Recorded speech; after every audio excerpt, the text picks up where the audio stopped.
Umunsi nk'uyu mu bihumbi 2022 iheze news yarabonye izuba inkuru ya mbere irakorokera ku mbuga zitandukanye zayo.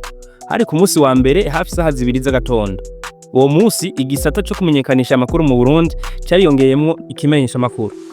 Cyatangujwe n'umumenyeshamakuru Guillaume Muhoza inyuma y'imyaka itatu yari amaze akorera mu kimenyeshamakuru magazine mbere.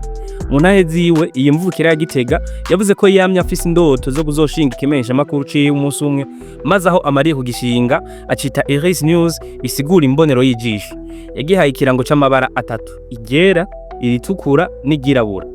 Muri Rusama umwaka wa 2023 iheze news yaremerewe icese n'urwego rw'igihugu rucungera ibimenyeshamakuru sense gukorera ku mugaragaro, maze yinjira mu rutondo rw'ibindi bimenyeshamakuru bigenzurwa n'ubwo rwego.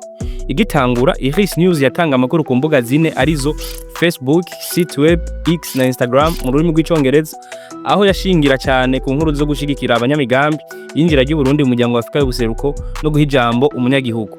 Ivyagarukiye aho ico kimenyeshamakuru cyaratanguje umuhora ucamwe amakuru yayo biciye kuri WhatsApp mu mwaka wa 2023, aho cabaye n'ikimenyeshamakuru ca mbere gitanguye gukoresha umuhora mu Burundi.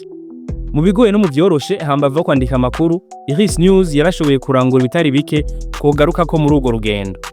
Kuva muri Ruheshi gushika muri Nyakanga 2024, iheze news yarazungurutse hafi intara zose z'u Burundi mu gikorwa yise ku kivi, aho yagendera urwaruka rwitunganiriza imigambi yo ruri ku mirimo rugera kuri 15. Ico gikorwa cyakozwe mu buryo bw'amashusho, aho vyafashe urwaruka kwidandaza no kumenyekanisha ivyo rukora.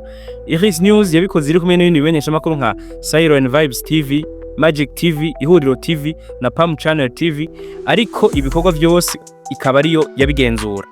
Muri Myandagaro 2024 iheze news yarakiriye abanyeshuri ba mbere bahimenyerereza. Umugwi wa mbere wari ugizwe n'abanyeshuri batatu bavuye ku kaminuza y'u Burundi mu gisata cyo kumenyesha amakuru, aho nuno mwaka nyene wa 2025 bakiriye uwundi mugwi w'abanyeshuri batatu nyene. Kuwa 2023 Nyakanga umwaka wa 2024 haratangujwe higanwa jewe na iheze mu ntumbero yo kwegera abasanzwe bagikurikirana. Iryo higanwa ryaba ku munsi wa mbere isaha 12 z'umugoroba, rigaha akaryo abakurikirana iheze news kwishura ibibazo no kuronka ubushimwe. Abahabwa ubwo bushimwe baba batatu. Uwa mbere yaronswa amayinite 200,000, uwa kabiri 10,000 hamwe n'5,000 kwa gatatu. Muri Rusama 2025 iryo higanwa ryarahagaritswe rimaze gutanga ubushimwe burenga umuriyoni mu ntumbero yo gutegura neza igice cya kabiri. Mu mpera z'umwaka wa 2024 iheze news yarashoboye gutunganya umwiherero ku bakozi bayo bose. Uwo mwiherero wabereye mu ntara ya Gitega ku magenekerezo ya 20 na 21 Kigarama. Ihangiro ryo mwiherero kwari kurimbura uko umwaka wa 2024 wagenze no gutegura neza umwaka wa 2025. Uyu mwaka wa 2025 nawo wabaye umwaka w'imigisha. Uretse ko abakurikira iheze news biyongereye ku munendo ushemeye, nzero yatanguranye n'ibintu vy'amateka. Kwa 2023 2025 iheze news yaragendewe n'umuserukizi w'ubirigi mu Burundi Michael, aho urugendo rwiwe rwari mu rukurikirane rw'izindi rikaragira mu ntumbero kwirabira ingene ibimenyeshamakuru vyo mu Burundi bikora.